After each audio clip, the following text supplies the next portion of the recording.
Welcome to the Bodhi Academy. Today we are going to solve PYQ questions from Standard 10, Chapter Life Processes. So let's take the first question. The first question is, gastric glands secrete mucus. Give reasons. So let us solve this answer. So gastric glands secrete mucus. So gastric juices are basically the stomach. Your stomach secretes gastric juices, that is HCl, mucus and pepsin. So this stomach, why it secretes mucus? So basically the acid which is released in the stomach is hydrochloric acid, which is useful for the action of enzyme pepsin. So HCl provides an acidic medium for the enzyme pepsin to work upon the proteins which are there. So it helps in breakdown of the protein from the food that we eat. So HCl will provide an acidic medium.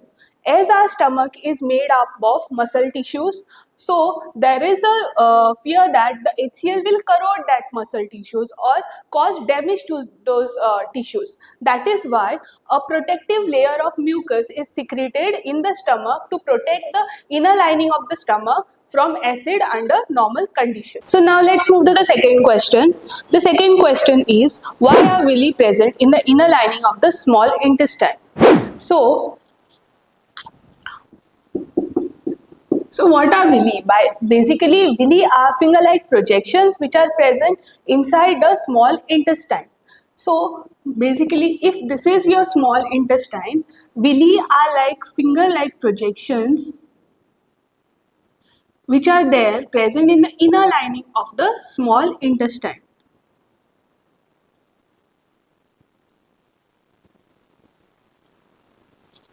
So if we view it like this, then it looks something like this. So these are the villi. So why are they present in the inner lining of the small intestine?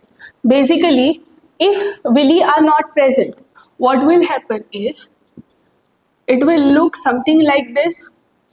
And in the small intestine, what is happening is, the food that is getting digested, the nutrients from the food are getting absorbed.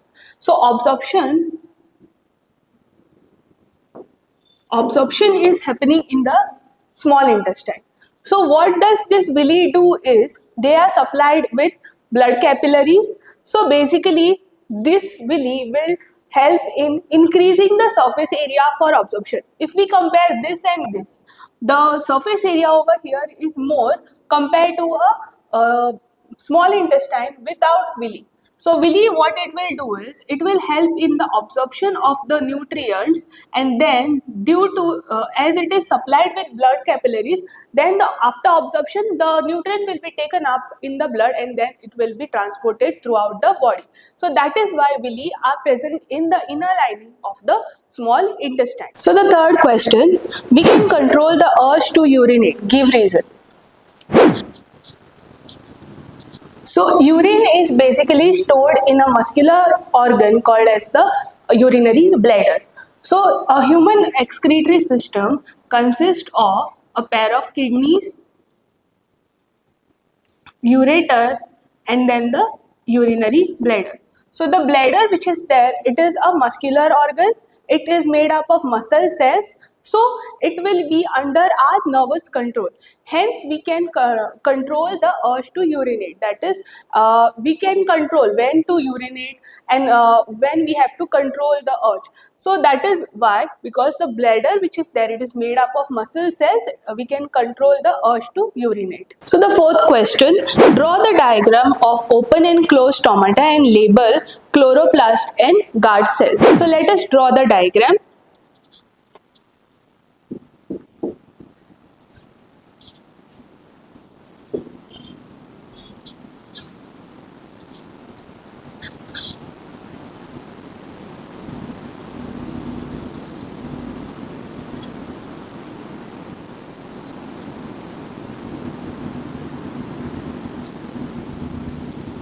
So these are the guard cells.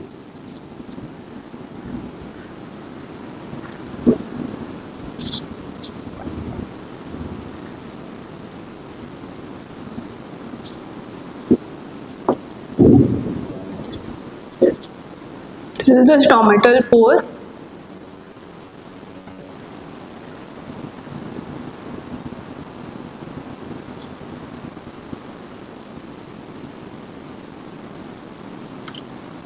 And inside the guard cells there are chlorophyll pigment. So these are the chloroplast.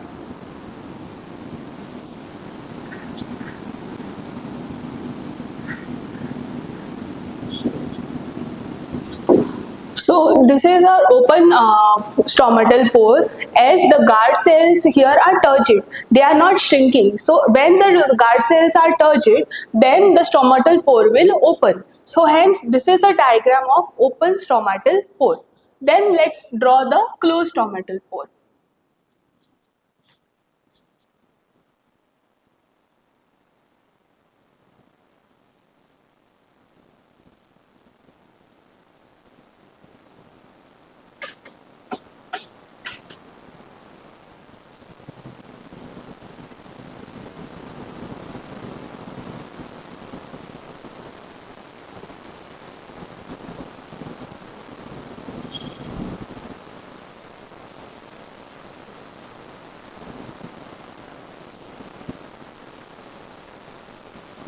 So in closed stomatal pore, the stomatal pore, so this is the stomatal pore, it is closed because the guard cell over here, they have shrinked. So these are the guard cells and these are the chloroplast. So this is the diagram of how we represent a open stomatal pore and a closed stomatal pore. And the opening of the stomatal pore, it is governed by whom? It is governed by the guard cells. So if the guard cells are turgid, then the stomatal pore will open, and if the guard cells are not turgid, then the stomatal pore will close. So the fifth question is, cramps are caused in our muscle during a sudden activity. Give reason. So why cramps are caused in the muscle tissue during a sudden activity? So let us see. So respiration is a process wherein the glucose which is there, which is a 6-carbon molecule, in the cytoplasm of the cell, it will be converted into pyruvate, which is a 3-carbon molecule, plus energy will be given out. But when during a sudden activity, what happens is the oxygen which is there, it will be reduced to the muscle cells. So during lack of oxygen, what happens is there is buildup of lactic acid plus energy.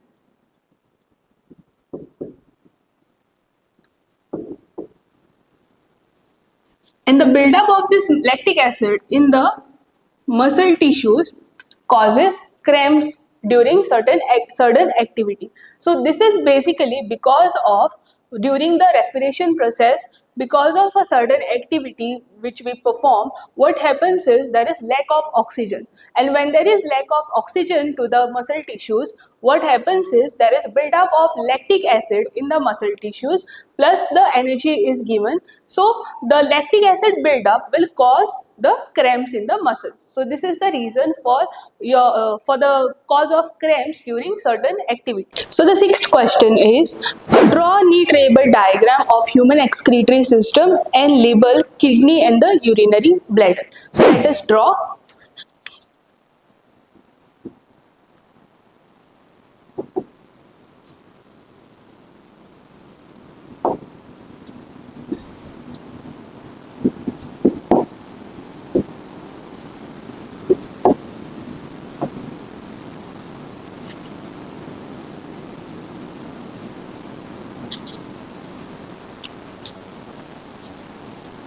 So the human excretory system, it consists of, first,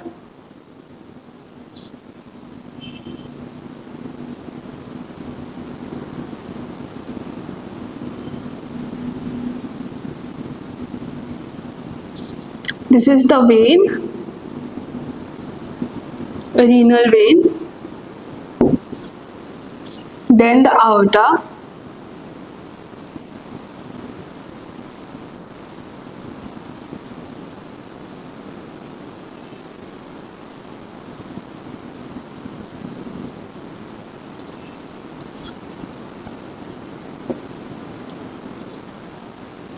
Then there is a pair of kidney, that is, there are two kidneys.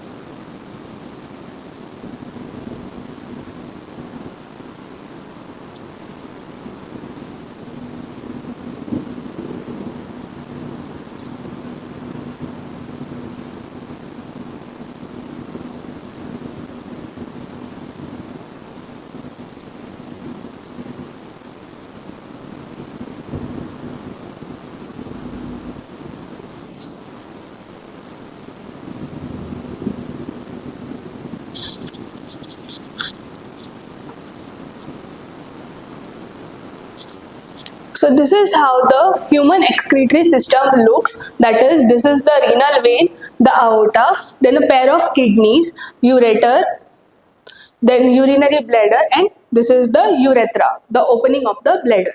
So basically what we have to mark here is kidney and the urinary bladder. So this is the bladder.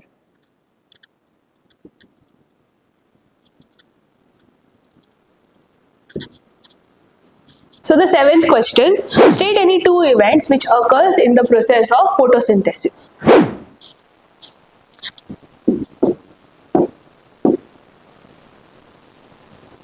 So photosynthesis is a process which autotrophic organism, that is plants, will undergo to prepare their own food. So because of this process, autotrophic organisms can prepare their food, that is, they can prepare their own food. So how this process happens? So we have to write the two events which happens during the process of photosynthesis. So basically the plant which is there,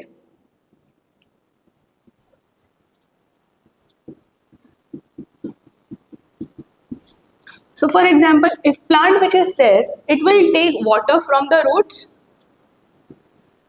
So from the roots, water will be taken up, which is there in the soil. Then the leaves which are there, they are the kitchen of the plant.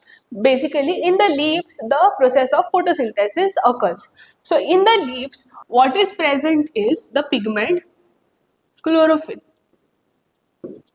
So the chlorophyll is a pigment, it is a green pigment which can capture the sun's energy, and it can convert it and help in the preparation of glucose from the carbon dioxide and water.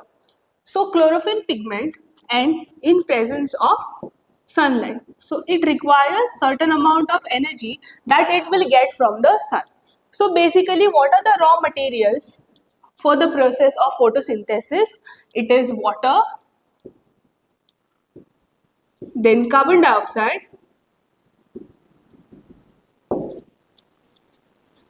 sunlight, and chlorophyll. So basically you require water, carbon dioxide, sunlight, and chlorophyll for the process of photosynthesis. So how this process occurs? The first step here is absorption of water by the roots, then the carbon dioxide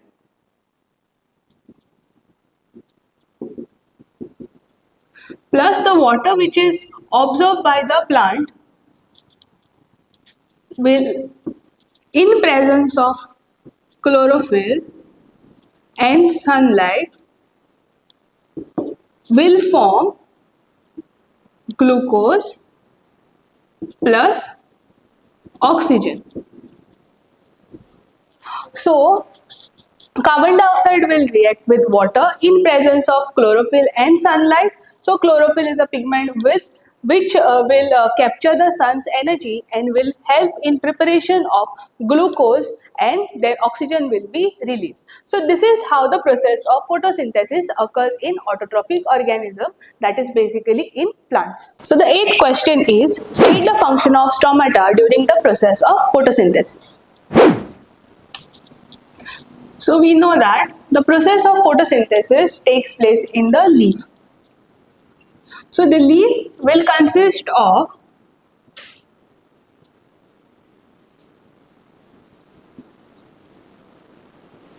such structures wherein this is the stomatal pore.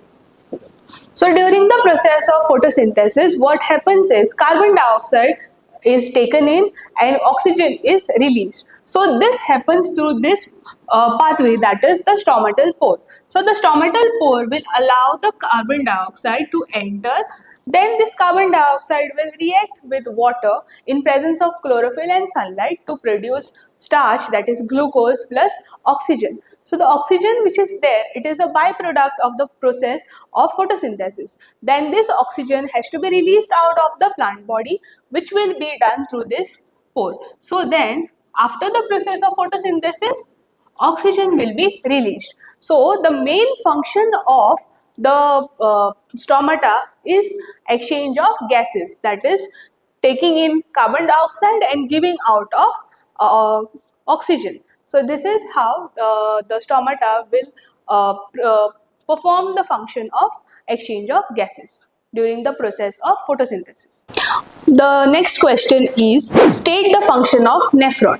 So basically nephrons are called as the filtration units of kidney. So nephrons are present inside the kidney and hence they are called as the filtration unit of kidney. So how the nephron helps? So basically it is the filtrational unit of kidney. It helps in the filtration, that is removal of the toxic waste from our blood, which in form of urea, uric acid, waste and excess of water. So all these things are filtered through the nephron, hence it is called as the filtration unit of the kidney. So the last question is, differentiate between arteries and veins.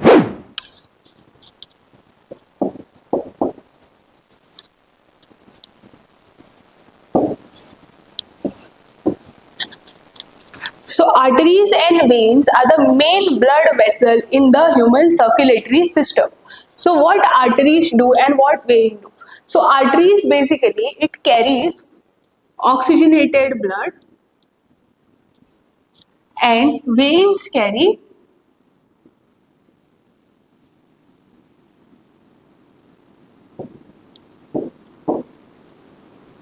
deoxygenated blood. Here exception is there, that is except pulmonary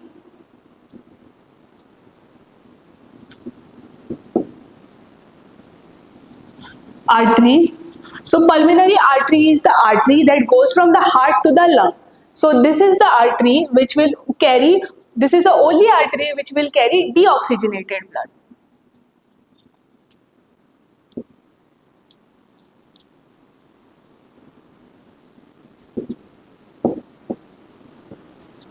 Then veins. Here the pulmonary vein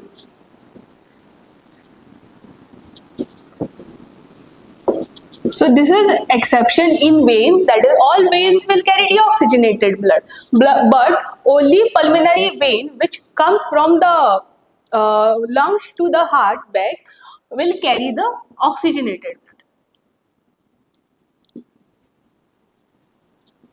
So this is the first point of difference between arteries and veins. That is, arteries basically carry oxygenated blood and veins will carry deoxygenated blood.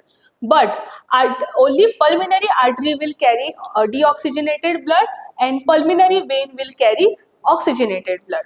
Then second point, arteries have thick wall and veins will have thin walls. So basically arteries, the walls of the artery will be thick. So they have a thick wall. Veins will have a thin wall with valves.